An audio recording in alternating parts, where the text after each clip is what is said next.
Kepolisian dari Polsek Panakukang Makassar meningkatkan status pelaku menjadi tersangka lantaran pelaku yang merupakan ibu dari anak yang dipaksa mengemis melanggar Undang Pasal 88 Junto 76 Nomor 35 Tahun 2014 tentang perlindungan anak dan eksploitasi ekonomi.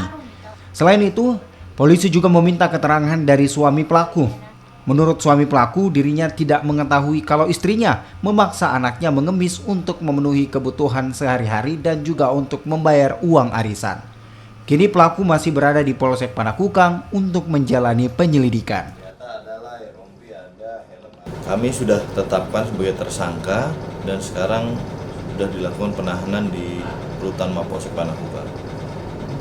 Kalau untuk perkembangan kasusnya seperti apa Bang? Apakah ada yang sudah dijadikan saksi juga Bang untuk memenuhi ini Bang?